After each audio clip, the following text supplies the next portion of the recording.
All right, guys. Today we are going to be reacting to She Can't Stop Crying When She Instantly Regrets Divorcing Her Husband. Let's jump in. I come home and I'm alone. I go everywhere alone. I don't hardly talk to him anymore. I don't blame him. I filed for the divorce. Far too many times I see people make the decision to break up their family on purpose without truly weighing the consequences. I've never met anybody like him, and I've never loved anybody like him either, but I don't want a divorce. I still am very much in love with my husband. I divorced a man that I know I will still love until the day that I die. Welcome back, family. Damn, this Today, is good. we are going to review modern women who decide to divorce their husbands, even though they are still in love with them, because the world has told them that they could do better. The first woman instantly regrets divorcing her husband when the court informs her that her final decree of divorce has been approved by the judge. Wow. And then she has the nerve to be mad when she sees her husband move on with his life. Check it out. The court notified me that my final decree of divorce has been approved by the judge. I know that it sucks being alone. I come home and I'm alone. I go everywhere alone. I don't hardly talk to him anymore.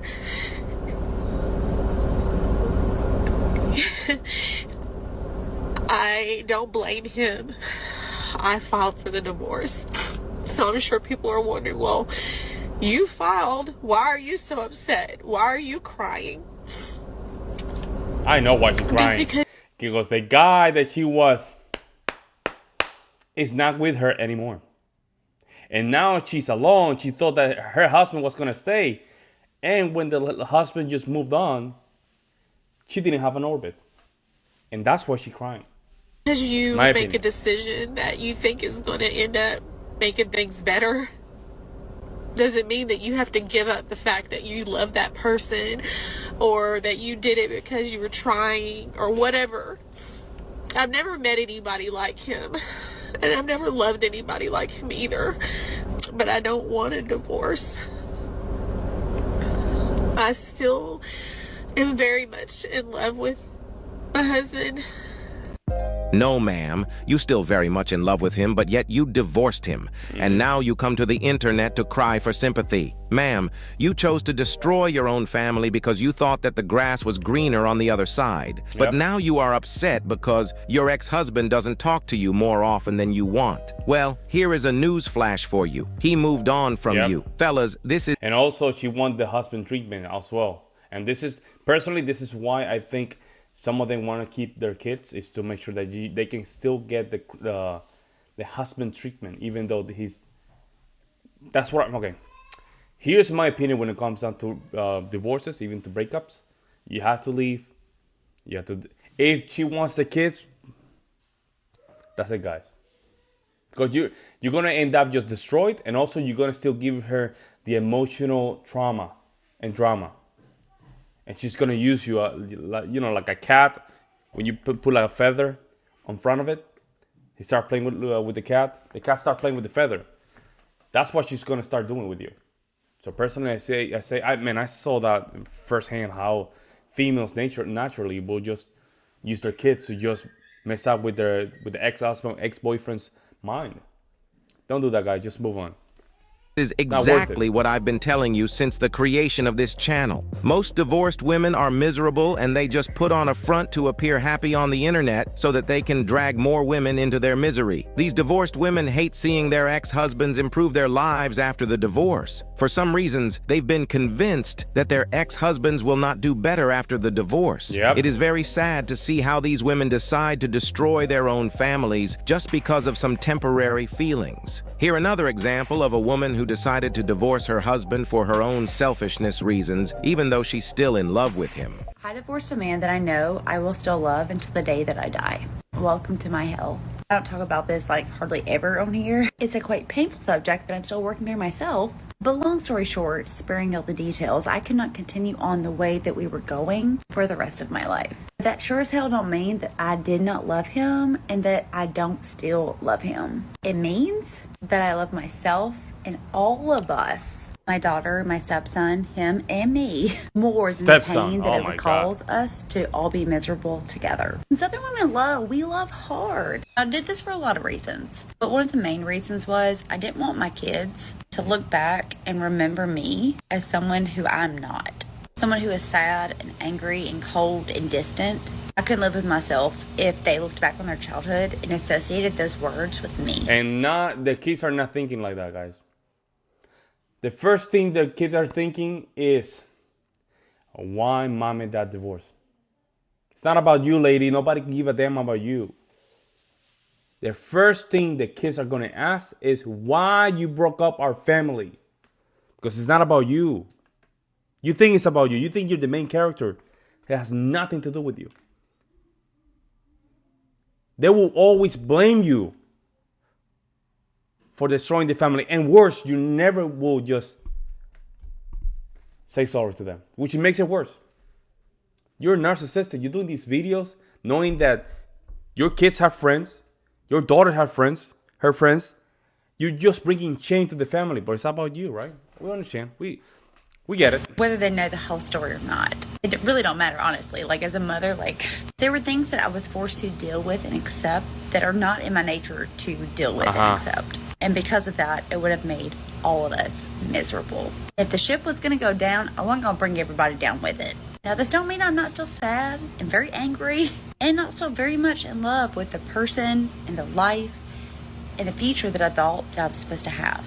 But it does mean that I know what real love is. Real love for others, like my children. Real love for a person that I hate a lot of times. And most importantly, though, real love for myself and a lot of self-awareness. Because when I can't function the way I'm supposed to function, I hold it in. Yo, the editing is... hold it all in. Yo, the editing is out of control, man. It ultimately spills over to the people closest to me. And it's not good. The fact that I could not cope differently was not worth all of us. And I had to make a really hard decision. A choice that I live with every single day. I chose me.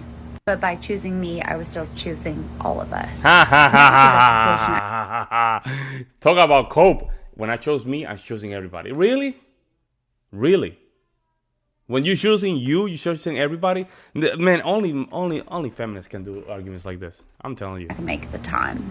I have the higher ground now. I can look back. And I can see I wasn't equipped to continue on the way that we were going. Without a lot of negative repercussions for all of us. And I'm not the same person that I was then, though. I've proven personally to myself so many things. And I would be way more equipped to handle situations like that. But I'm also way more equipped to know that I shouldn't have to.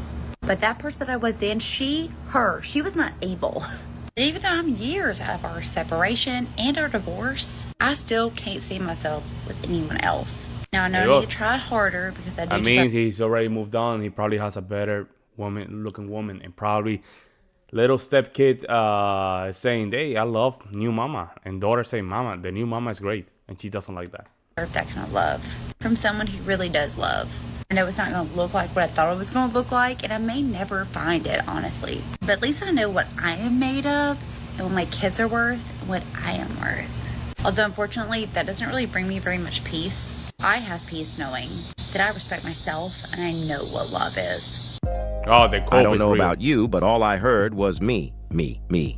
I. The level of selfishness of these modern women is out of this world. Now, like I said before, that the government is the one incentivizing these modern women to divorce their husbands. For example, this woman got to sell the house and get all the money, as you can read on the caption right now on your screen. So as long as these laws and the family court don't change, then modern women will keep on taking advantage of men. Resources. We will close this episode with a clip of this woman who will admit that divorcing your husband because of superficial reasons is not a good idea because she did it in the past and she saw how much her children suffered from it. But likely, she did the work to take accountability for her past actions, and now she advised women that divorce is not the way out. It's so hard. Can we skip to the good part? It doesn't really work that way. What do you mean? I did the thing with the hand. Yeah, no, that's not actually real. It's not. Far too many times I see people make the decision to break up their family on purpose without truly weighing the consequences. I'm Elizabeth, a mom to 4. I am remarried after going through a divorce 5 years ago. I have 2 boys from a previous marriage. My husband has a daughter from a previous marriage, and then we have... Look at it. Hey, shout out to that simp, man. But just remarry a divorced woman. Bro, you're a simp, my guy. I'm here to call out the simps, man. And this channel's all about calling the simps, man. I have no sympathy for simps. Why would you remarry a divorcee? Why? Why? What do you benefit from that, man? That's interesting. a baby together. So I want to share in depth the consequences, a few of the consequences that come when you break up your family on purpose. Because these things are not talked about enough. And I think that divorce is romanticized more than it should be. People get in divorces because they just want to be happy. Yeah, well, here's what happens when you have that as your motivation. Number one, your kids are going to suffer no matter how amicable the divorce is. Co-parenting is really hard. If you're going through a divorce, it probably means that you don't get along with the person that you're divorcing. Then when you go through the breakup, you have heightened feelings of anger, emotions, whatever. Pile on top of that, both of you have children together that you absolutely would mama bear up or papa bear up on to protect. And then you feel like the person that you're divorcing is your enemy. So unfortunately, what happens a lot of times is the kids get put in the middle of your war. And you're probably thinking, no, that won't happen with me. I thought the same thing, and it was devastating. And let me tell you, there is nothing worse than watching your child suffer. And there's nothing. Yeah, but you didn't make it work. See, I can guarantee you haven't gone to your ex-husband and say, I'm sorry. I'm sorry, we should have just worked this. We should have worked this another way. But here you are just talking about this. Nobody want to hear this. Unless I see accountability in some of these spaces, man. I'm not feeling any empathy. I'm not feeling any empathy. Hey, shout out to the loser simp that just remarry her. Like, bro, what are you doing, man? What are you doing? And I don't want to hear any excuses, because then what you're doing is enabling this kind of behavior, right? And she thinks she got it better. I can guarantee you, my guy, the same way she divorces her ex-husband, she's going to do with you. Because before her ex-husband, remember, she already had multiple relationships, and she probably ended all those relationships. So it's a pattern. See? It's a pattern that's continued. But, you fall in love. You think that's love. And you think it will never happen to you. You'll see. You can do about it. Or at least it feels like there's nothing you can do about it. People also don't talk about what happens when you have a 50-50 custody situation. So you're sharing custody, and you go from seeing your kids every day to not seeing them half of their life. And in the beginning, this is really jolting, especially because if you are like me, I didn't have a great relationship with their dad. And so I didn't Why you marry him? Talk to them every day. Why would you marry somebody like this? Why?